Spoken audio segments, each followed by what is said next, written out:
Welcome to the Hope After Child Loss podcast, where we endeavor to offer stories of hope to grieving parents and siblings so that they might rediscover life filled with meaning, purpose, and hope.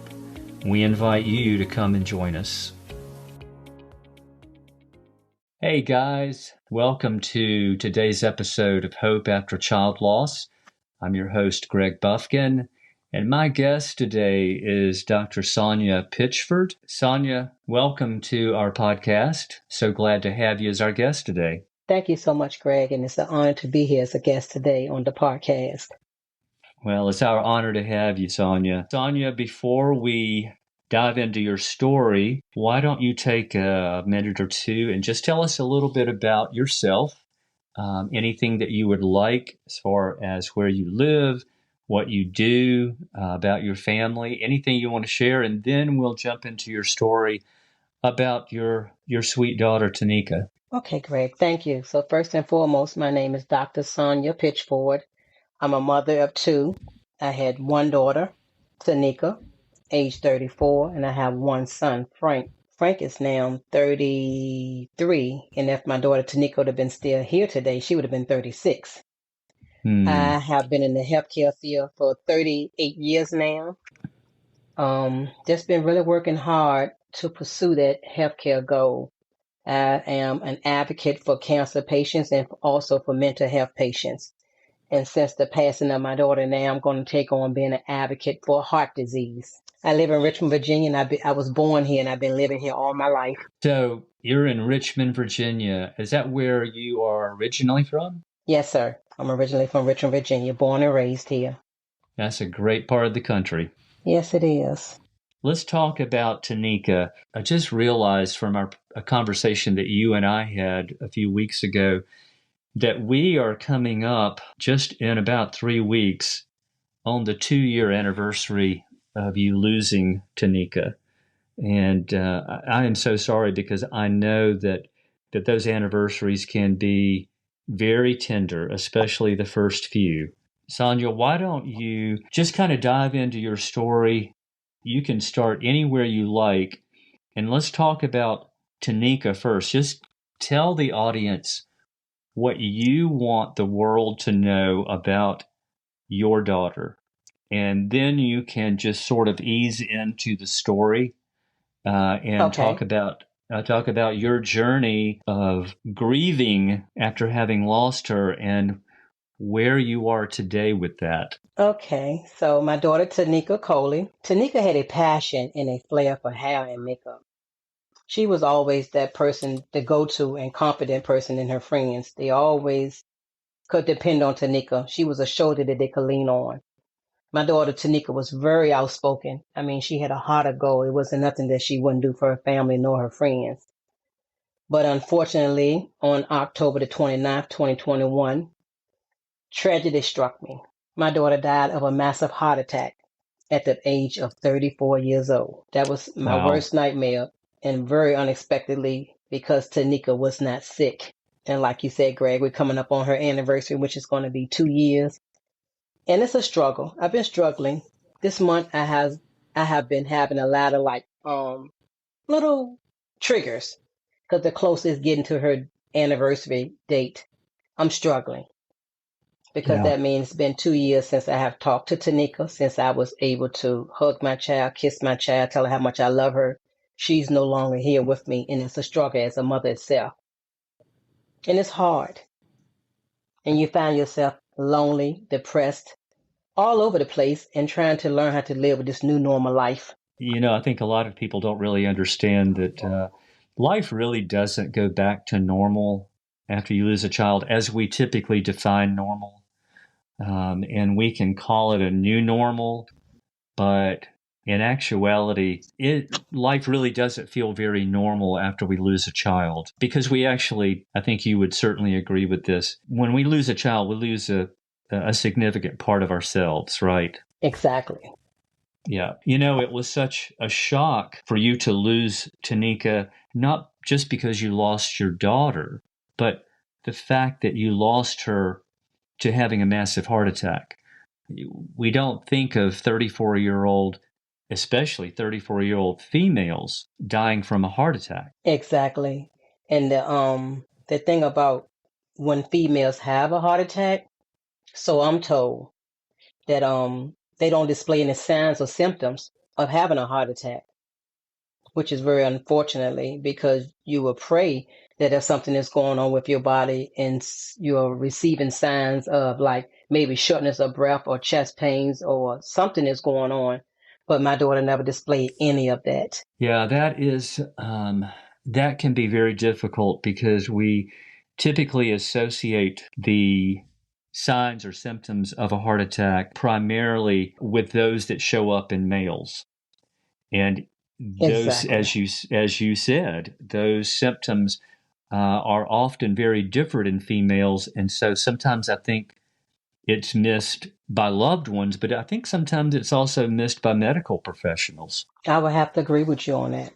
Well, Sonya, it's been only almost 2 years, but how would you say that grief has changed you over this period of time? Greg, my grief journey has changed me in a way that I could never, ever imagine. It has caused me to shut down in ways that I find myself feeling lonely, lost, depressed, and always asking myself, why me, oh Lord? What did I do for my daughter to leave me at the age of 34? It's a struggle. It was something that I wasn't prepared for. Yeah, none of us are. I think it's one of those things, speaking from personal experience as well, that we see it happen to other people. I think we've all known someone at some point in our life who has lost a child, but for some odd reason, we don't think it'll happen to us. And so when it Exactly. does, yeah, so it's not it's not the normal as we think of it. It's not the normal course of life. We're not supposed to lose our child. You know, our child is supposed to bury us. And when the reverse order happens, I just don't think we come very well equipped or prepared to handle that. Not just in the general population, but also in the Christian community. It's just such a shock to our system. We're never prepared to know how to really live through the aftermath of that. And that's where I find myself as struggling. Because every day I get up, I have to pray and ask God to cover me, to allow me to have a good day. Because when those triggers come, Greg, I was the type of person who was holding them in, and now I'm learning how to let them out. I could be Yeah. driving down the street, and when those triggers hit me, I just let it out now. I just scream. I just cry, and I just cry and cry and cry and cry. And I said, oh my God, I never knew a human could cry and shed so many tears. Yeah. You feel like some days you have depleted your ability to cry, don't you? I absolutely do feel like that. And that's a Yeah. struggle, but I'm trying to get Yeah. better with it. Yeah. What have you found that's helped you to get to that point where you can actually release some of those feelings and some of those emotions? That's a good question. I'm trying to figure out what have I found. Well, I find myself praying more, trying to turn all my negative anger into positive anger. Hmm. And I find myself telling myself that it's best to think positive and continue to lean and trust in God and ask Him to guide you and hold your hand on this grief journey because it's not easy. It's a huge struggle. Yes, indeed, it is. There's nothing easy about a grief journey having lost. So, would you say, in retrospect, and you've only got 2 years to base this on, Sonya, but how would you say that overall your faith has impacted the way that you are actually navigating this grief journey? Well, Greg, I've always been a person who prayed a lot. And to be honest with you, I find myself lost and confused and didn't quite understand why my daughter T was taken from me at such a young age. And I was really angry with God at first, and I was really broken. And I just wanted to understand why would God allow this to happen to me. And why didn't he just give my daughter a pass to continue to live her life?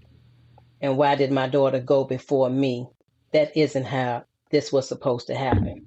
Your children Right. are supposed to bury you and not you burying your child.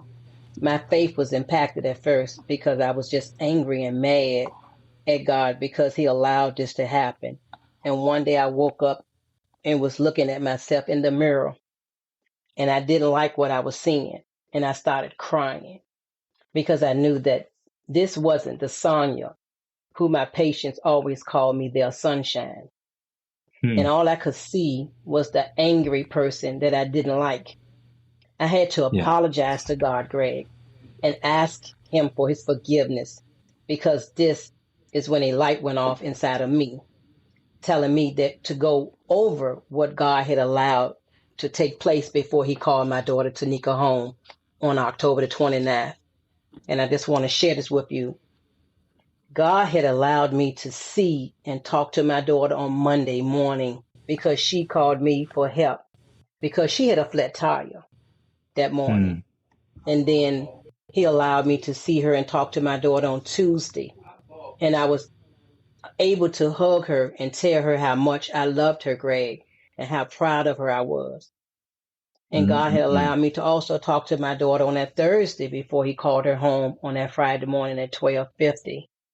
And let me just share this with you, Greg. Once I got myself together and started changing my thought process, that would incorporate with this prayer every morning by telling God I was given, I was like thanking God for giving me my daughter Tanieka for 34 years and allowing me closure before taking her home on that Monday.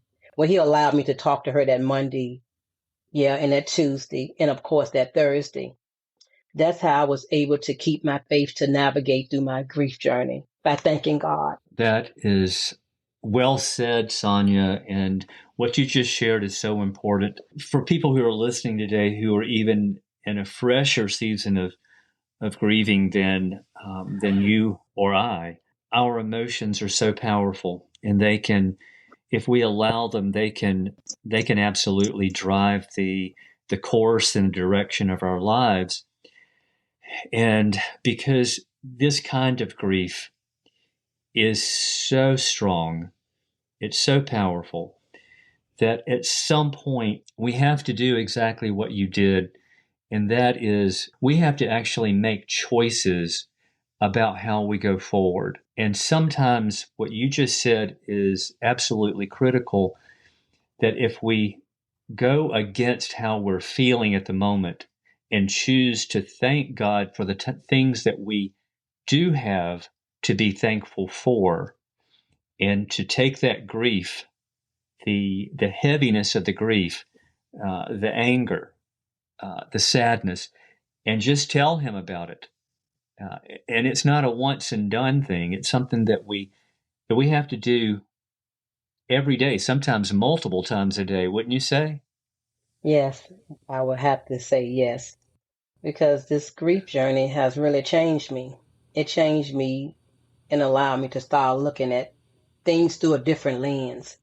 And Yeah. not, I never was one to take life for granted, but the loss of my daughter Tanieka, it shocked me. And it did something to me. When I say it did something to me, I'm not that same Sonya that my family and friends knew. And that's a hard task to work on when you're trying to go back to your life and your life has changed and you're no longer that person that your family and friends used to know. And Right. sometimes I struggle with that because I think some of my family and friends doesn't get it. I'm They not want that Sonya.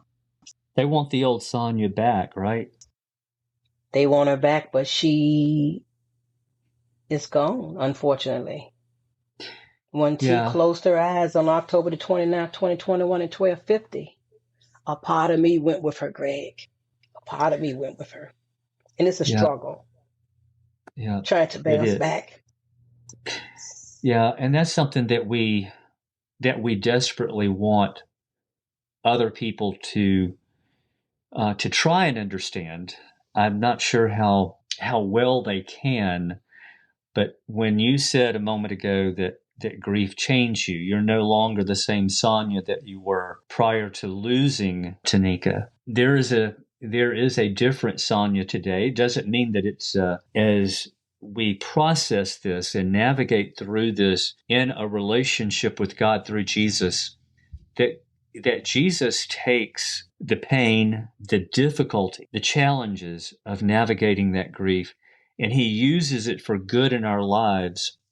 And I believe that if we lean into him and allow him to, that out of that grief journey will emerge a new and better person than who we were before. Would you agree or disagree with that? No, I agree because I'm working on trying to be a better person through this grief journey. It sounds so cliche, but it's a struggle. Yeah. And you're going to feel lonely. You're going to feel lost. You're going to feel depressed. But then you just got to continue to hold and trust God because he's the only person that's going to see me through this journey. This is between God and myself and no one else. Right. That's how I personally feel. And that is so true. What would you say in regards to other people in your life, Sonya? Because I know that at this stage of life, chances are probably good, especially working in the field that you're in, that you have a lot of relationships. How would you say that those relationships have impacted your ability to navigate through the grief? It is really tough, Greg, to navigate through this grief. Have you found that those relationships have helped? The ones that, you're really close to, I'm talking about the ones, Sonya, that, if you needed to, you could call them at 4:00 in the morning and they would be there. Oftentimes, when we are in something so traumatic, there are always a very few people, it seems like, that have a very special place in our lives. The ones that we can call in the wee hours of the morning if we need to, and we know that they'll be there for us. Did you have people in your life like that stepped up and supported you and helped carry some of that grief burden? And if that's the case, tell us a little bit about what that looked like. Well, I haven't had anyone to help me carry this grief journey, unfortunately. I have some friends that I can call, that I do talk to when I do need someone to talk to. But as far as like them helping me go through this, that's where it's hard at because I think they are used to the old Sonya and not the new one, unfortunately. Because I think that they find themselves wanting to say the right things, but they're not saying the right things. And so when someone's saying the wrong things to me, I shut down and just get quiet.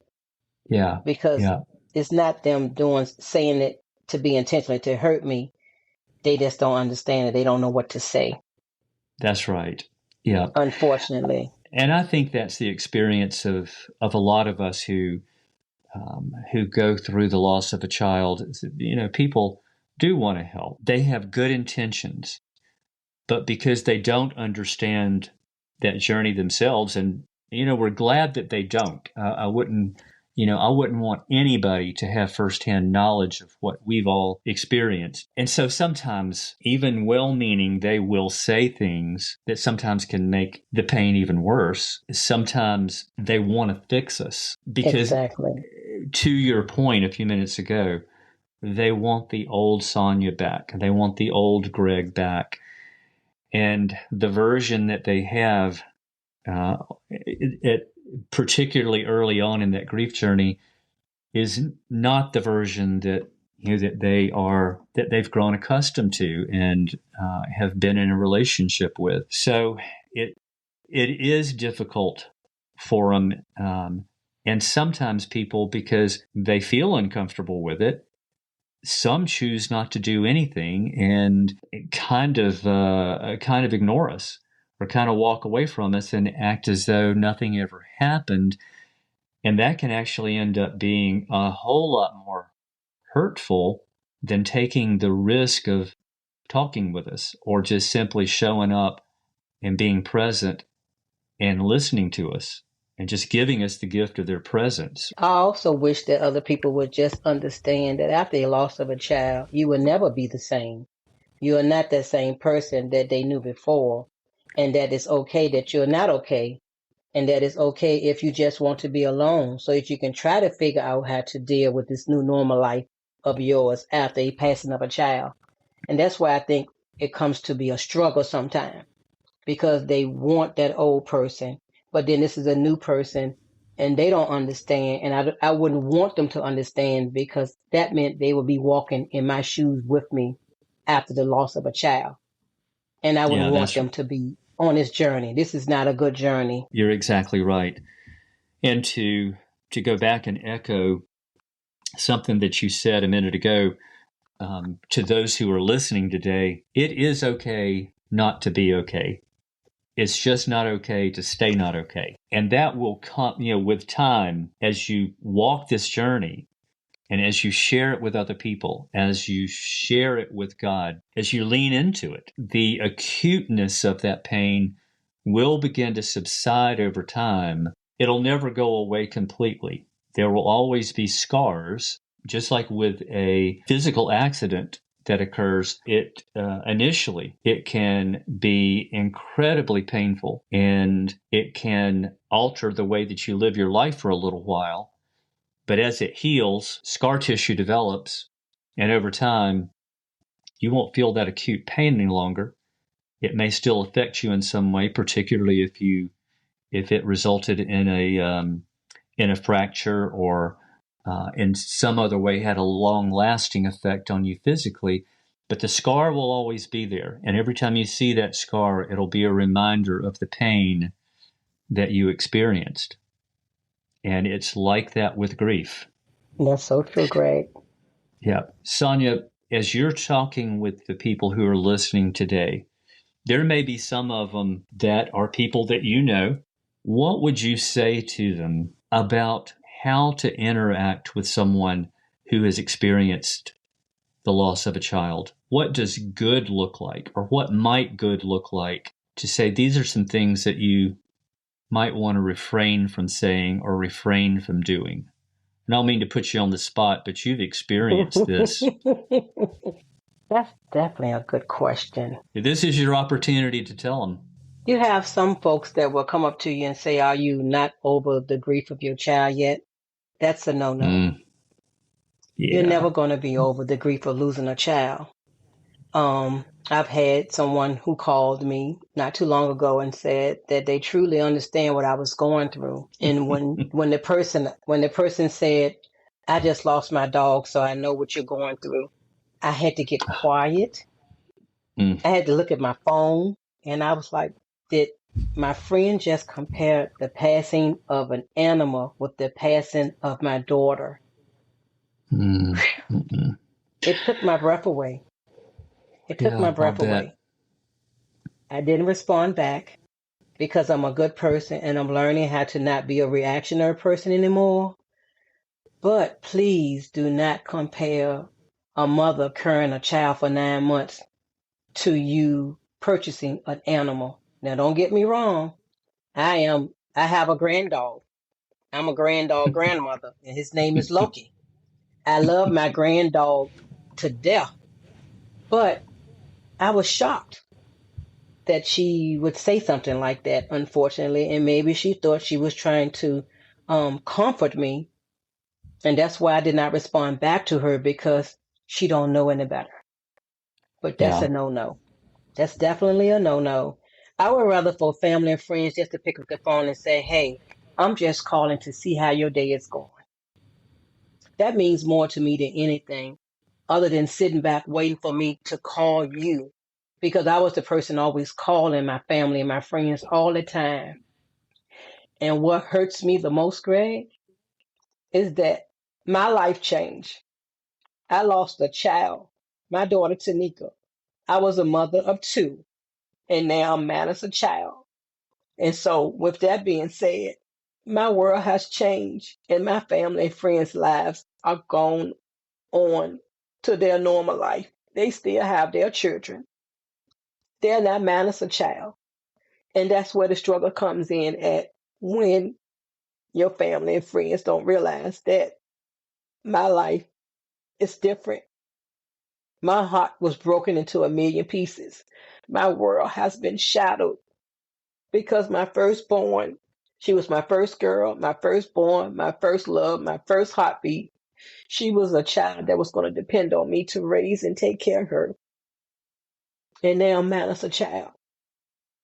And while everybody else is going on with their life, mine has changed.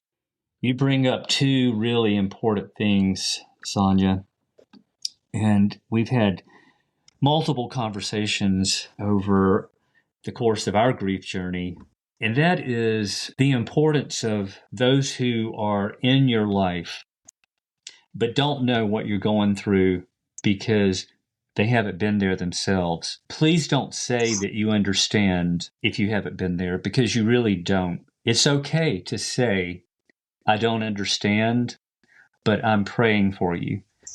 I don't understand, but I cannot imagine how hard and traumatic this must be. But I'm here for you. I'll sit with you and I'll check in on you regularly. And we're in this together over the long haul. I think that means an awful lot to someone who is grieving the loss of a child. And you will need, and I'm speaking now to those who want to help, you will need to take the initiative to reach out to that friend or that family member that's grieving, because they don't have it in them to pick up the phone and text you or call you. They just don't. And you may not understand that. And there's probably nothing that I can say here today that'll change your understanding of it. But please accept the fact that it's absolutely true. So pick up the phone and call them. Pick up the phone, send them a text. Or if you really know them well, show up one day with some coffee and donuts and just be willing to sit with them. What would you say to that, Sonya? Would those things be helpful? That would definitely be helpful, what you stated. That you Yeah, stated about them showing up and just bringing coffee and donuts to come and sit with me, or was that your advice to me to call them and text them? no, that was my counsel to those who are listening, who Okay, are got you. friends or family. Yep, yep. They're the ones And who that would mean more to us than anything as grieving parents to have lost a child. To just like you said, absolutely. just come and just sit with us. You don't have to say much because it's not a lot that anyone can say when you lost a child, unless they have lost a child and they're walking a mile in my shoes. But I don't tell folks that I understand what you're going through.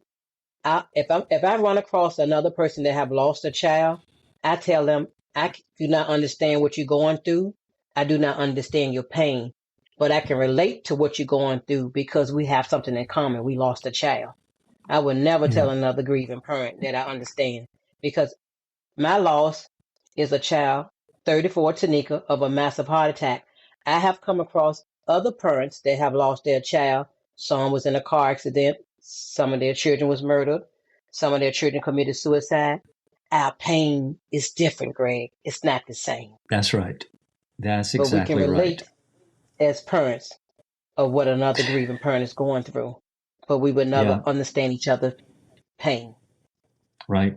Words carry a lot of meaning and they can deliver a lot of hurt, but they can also deliver a lot of comfort if we choose the right ones and if we choose our timing with wisdom.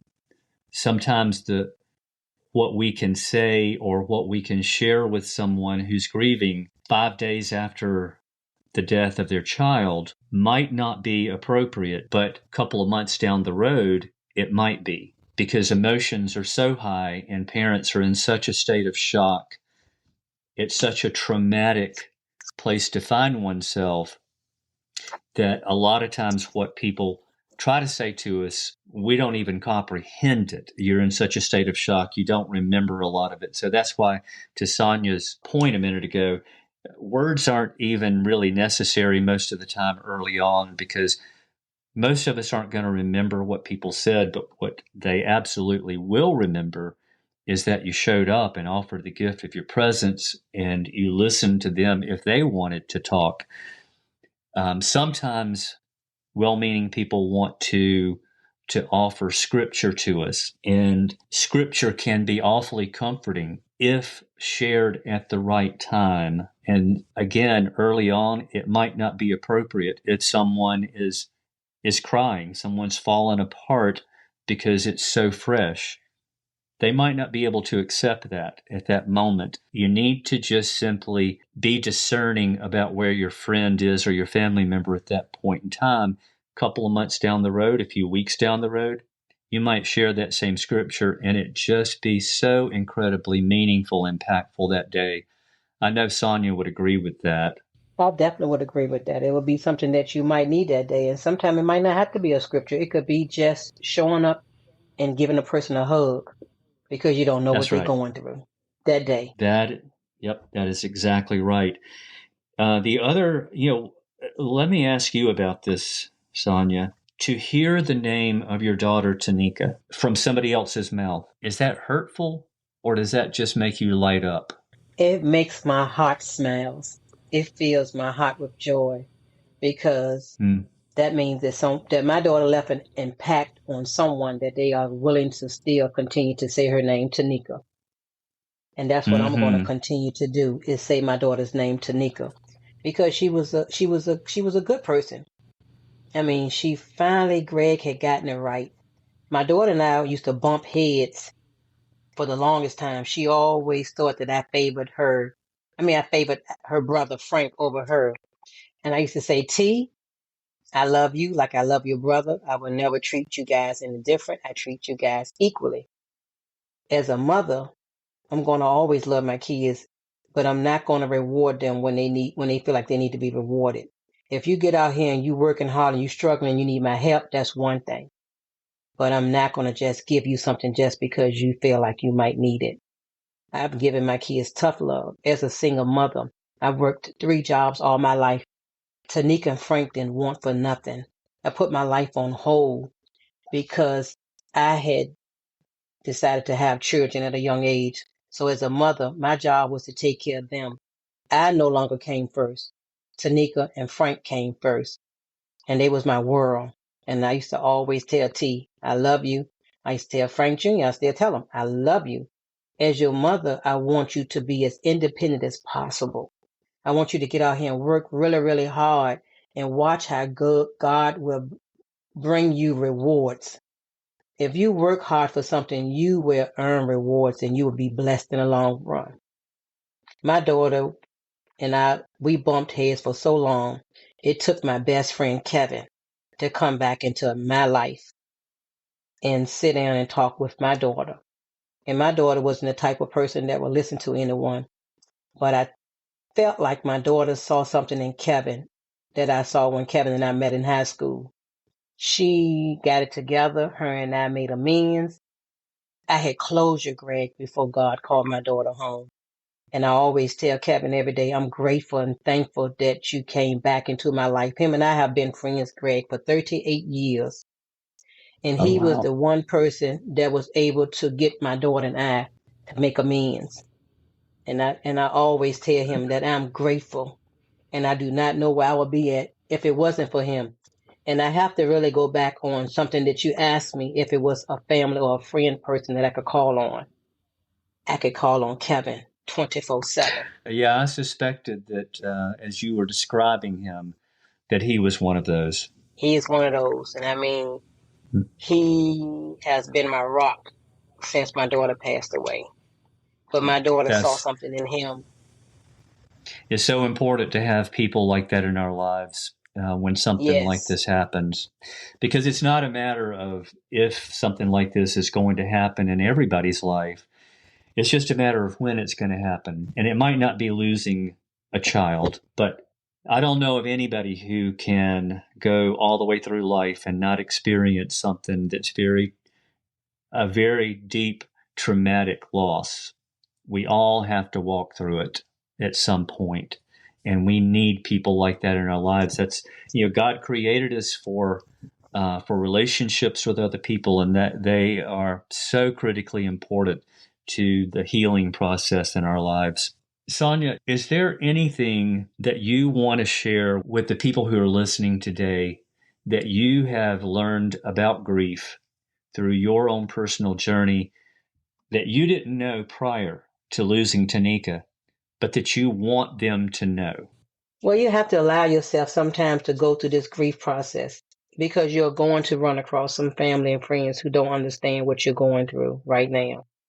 Right. You just have to trust and lean on God through this process and know that God will always be right there by your side.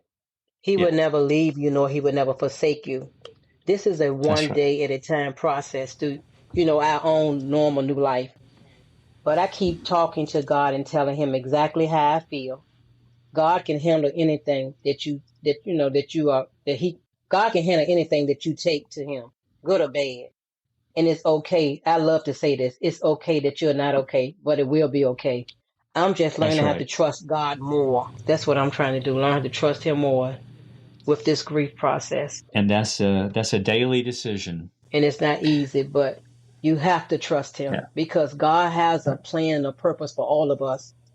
And even through our Yes. grief journey, he still have a plan and a purpose for us. We just have to lean on him more. We have to trust in God more. We have to just still, walk in faith and not allow That's this right. grief to take us and suck us into darkness. That's right. That is exactly right. Sonya, what would you say to somebody who's listening today that is just a few weeks into their grief journey to encourage them, because you are not the same person today that you were 2 weeks after you lost Tanieka? What is your life like today? My life is that this grief journey is teaching me how to focus. So I find myself, I try to walk 10,000 steps a day. That's my healing process. That gives me time to I listen to gospel, I listen to jazz. I talk to Tanieka. I pray and ask God to hold my hand and continue to walk with me. I'm just trying to find peace now, Greg, with all Yeah, of this. I'm trying to find my place. How can I continue to honor Tanieka?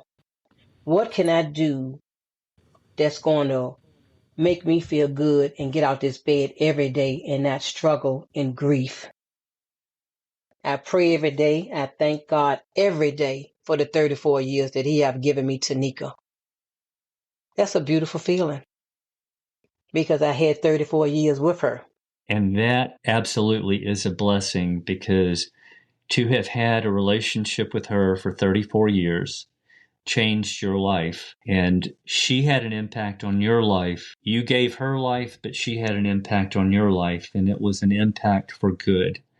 And because of her, you will never be the same again. And so that's something that you can treasure now, is those 34 years that you did have. Share some with you, Greg. Hold on before you. I got this spirit feeling came over me to just share this with you and the listeners. When my daughter passed, Greg, I had this canvas made, and on this canvas, I put her picture on it, and the reading states, "I never left you. I Hmm. watch you every day. I am always very near. I know deep in your heart you realize I am here. I watch you while you sleep in your bed at home. I hear you when you speak to me when you are on your own. You cannot understand the reason why I have gone, but I will never leave you. I am there to keep you strong. Talk to me. I hear you, though you may not see. We share an unbroken bond that will always be. Death won't keep us apart, for our love is forever. Just remember me in your heart, and one day we will be together. Live your life and live it full. Don't waste a single day. Remember, I am always with you every step of the way." And then what I had engraved on it, in loving memories of Tanieka Coley, 1987 to 2021. What a sweet tribute. Thank you so much for sharing that with us, Sonya. I know that's going to bless somebody who will hear this at some point in the future. Well, Sonya, it has been an absolute honor and a pleasure to have you as a guest on our podcast today. I know that as people listen to you share your story, that they're going to be blessed and they're going to be encouraged. And I think they'll find hope for their future, hope that their life is going to get better, that they're going to feel better over time, and that they will find meaning and purpose and hope and even joy again. And so we are thankful that that you carved time out of your schedule to come in and share your story and some of your life with us. Well, thank you, Greg. And then, like I said in the opening of the statement, it's an honor and it's a blessing. And I do appreciate you for allowing me to share my daughter's Tanieka's story on your podcast, Greg. Oh, it is an absolute honor and privilege to do so, Sonya.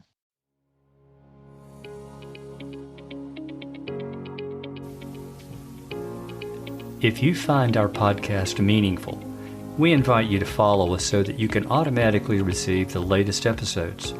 Also, we'd like to invite you to contact us and talk with us about sharing your story on a future episode, because every story is important and matters to God. Please reach out via email at hope@emptychairendeavor.com. That's hope@emptychairendeavor.com. And as always, thank you so much for listening.